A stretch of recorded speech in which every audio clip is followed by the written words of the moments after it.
What needs to be done to accelerate the easing of lockdown?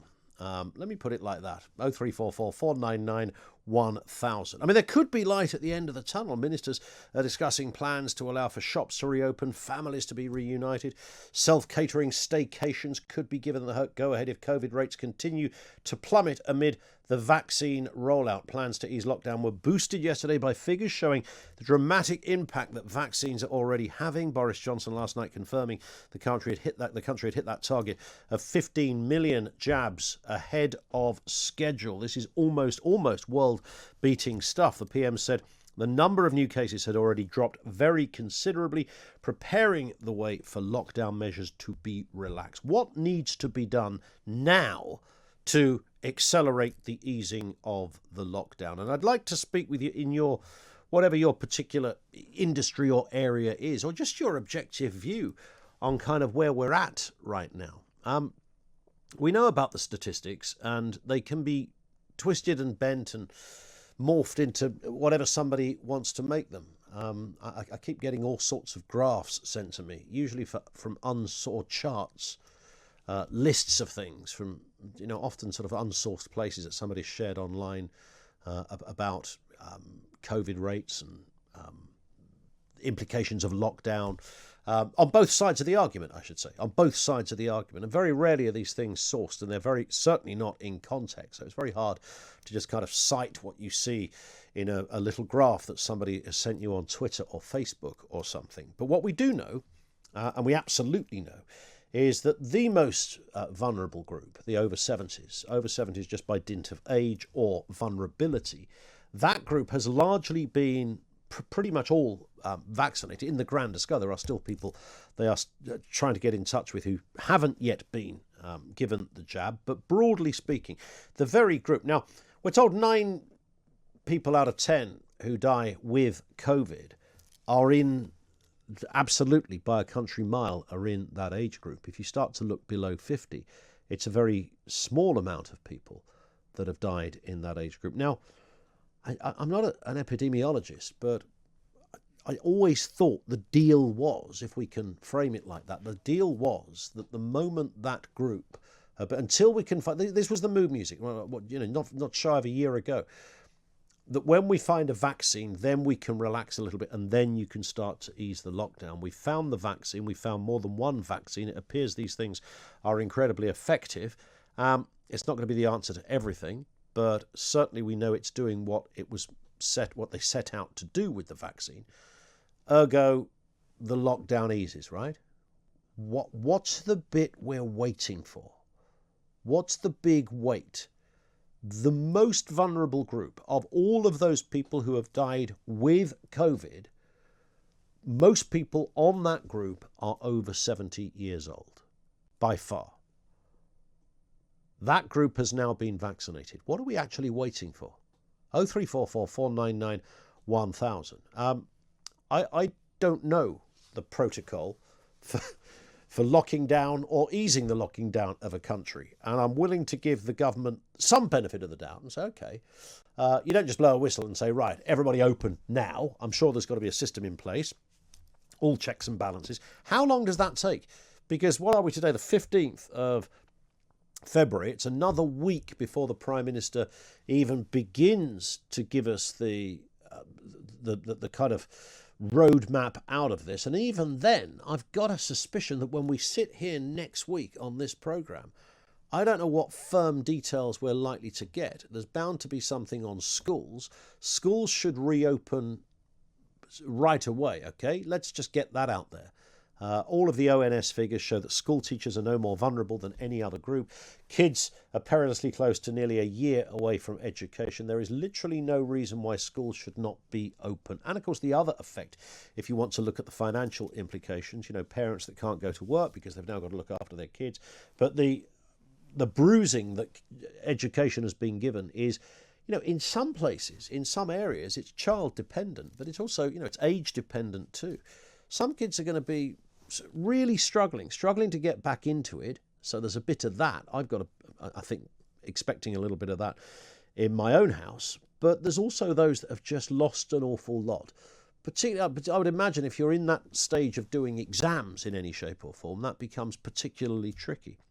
I had this from Dave on Facebook, who says it's really simple. As soon as the required amount of vulnerable people have been vaccinated, that's the end of all restrictions, back to normal life. That includes masks being voluntary. The only reason we have lockdown was to protect the NHS, even though their one job is to protect us. So as soon as we know hospitals won't fill up anymore, then they've done that, surely. That is, our lives should be given back. And I find it, in the absence of any other intelligently constructed argument from our political masters, I find it really hard to disagree with Dave on that point. It's fairly simple, he says. As soon as the required amount of vulnerable people have been vaccinated, that's the end of all restrictions. Now, you might say, OK, there's always the possibility of a variant. And I've never quite known, and I listen to Peter Hitchens when he's on with Mike Graham, and I've never been able to work out whether Peter Hitchens is an absolute genius or a total clown car. Once in a while I'll hear him speak and I'll think, well, that makes perfect sense. But then I'm always faced with that what is surely the immovable dilemma here, and that is that, loads of people get infected, lots of people end up in hospital, some die.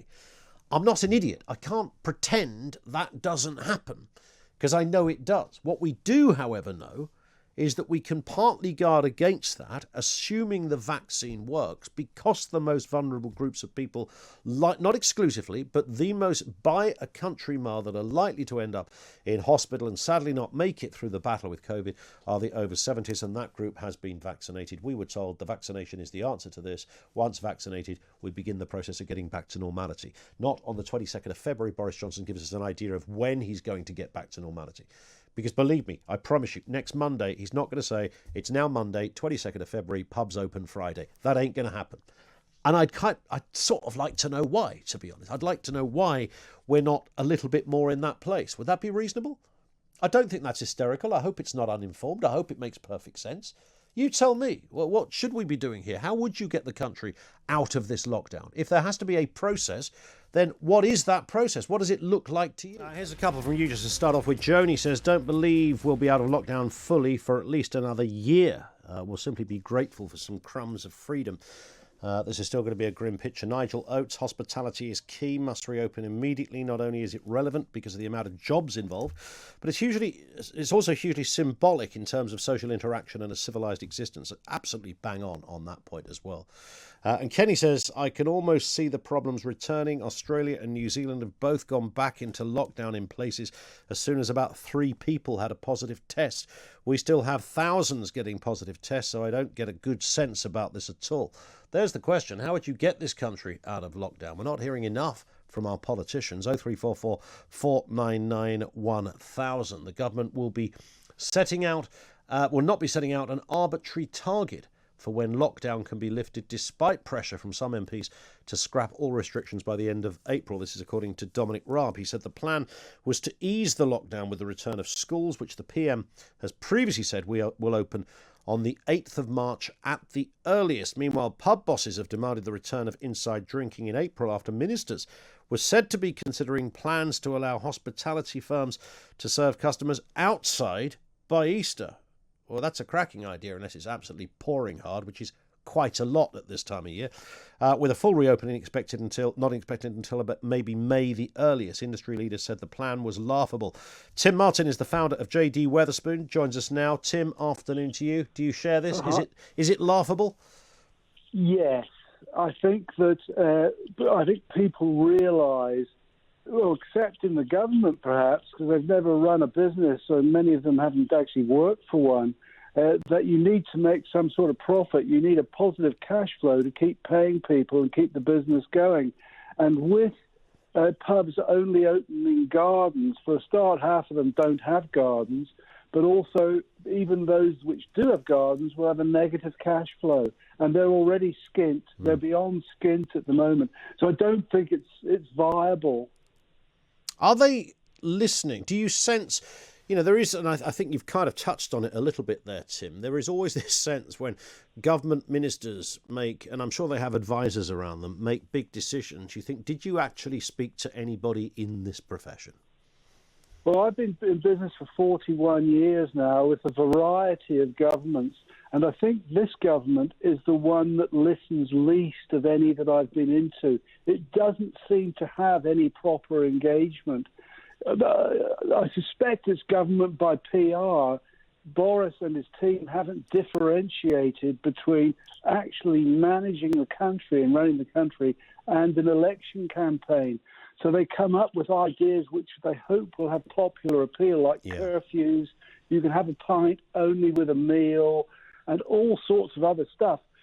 So it needs proper consultation. There actually was consultation before pubs reopened on the 4th of July last year with the health authorities, local authorities, the police, etc., and a set of rules which came in with social distancing, hygiene, and lower capacity. Yeah. And that was they were difficult for pubs, but we liked them. But then it's gone almost on a fortnightly basis. It's switched. And there has been no consultation for the switches of direction, which leave people feeling like they're on a merry-go-round, know, they're dizzy. So, yes, I don't think they consult. I think this is a government which has got very little experience of business and which is making rather random and capricious moves on the chessboard, which they feel will have popular appeal.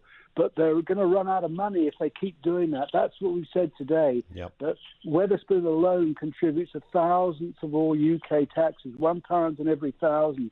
The hospitality industry, one heck of a lot more. And we've run up huge debts. And you can't keep going like this. No one thinks you should compromise the health of the country, but it just needs sensible policies. Yeah, I think you're spot on. Do you think, Tim, that this next easing of lockdown, when pubs do eventually open up, are you sensing that you will have to open up as before with caveats? So masks when going to the loo, distancing on tables, fewer people in the establishment, or would you like to see the whole thing back to normality?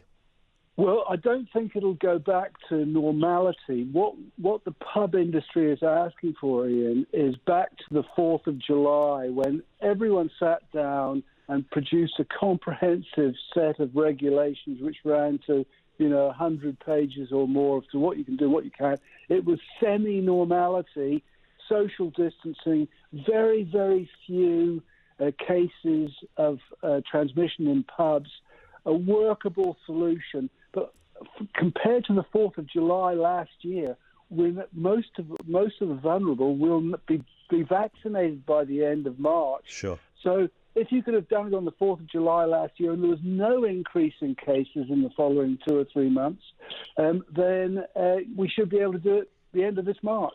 And an interesting point from one of our emailers as well, Nigel, who said, hospitality is key, not just because of everything you've just said, Tim, the amount of jobs involved, the amount of money for the exchequer, but also it's symbolic in terms of social interaction, going for a pint, having a bite to eat, meeting your friends, a semblance of interaction. It's got all of those things as well. It's got so much. I only came to live in England when I was 18 and 19. And didn't have much money, etc., like millions of people, even if they moved towns within the UK. And I don't know where I would have been without the pub. It's where people meet, etc., where I met the missus. There you go, you see. To answer for.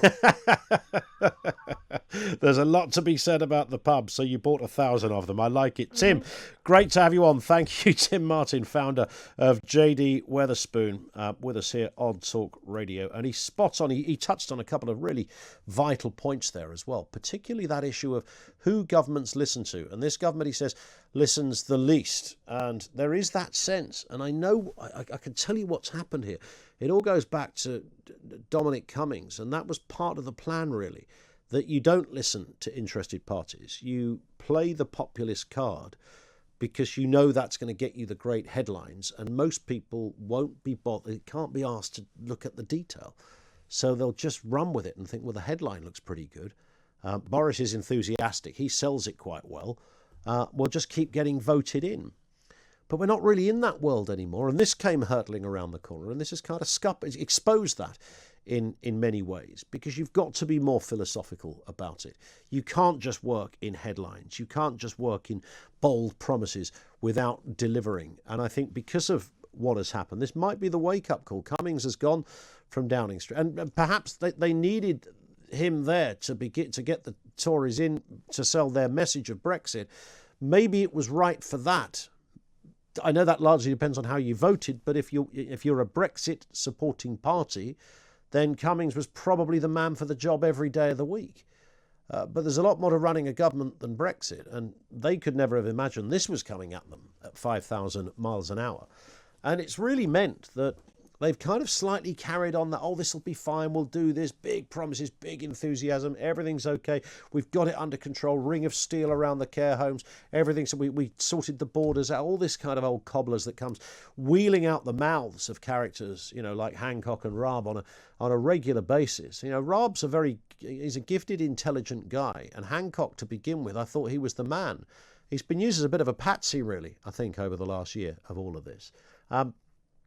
And that's where I think they've got it wrong. I think they have stuck with these platitudes, these vacuous comments that appear to sound as if they're in control, but under just a tiny bit of analysis gets very quickly exposed. And now we need answers. So just talking about this great day that's coming, February the 22nd, we need some detail. And as far as I can see, the British public have done their bit by turning up to vaccination centres and surgeries and wherever else, or even if they're still laid in hospital, and having the jab as required. That was always part of the deal, wasn't it? You get the jab, then we kind of reopen, because it's nonsensical otherwise, unless we're in just a perpetual lockdown, and that would be very sinister. We're not in that, so why not? Let's do it. Wetherspoons, every other pub around the place, businesses, they need to be back in action. How would you get the country out of lockdown now?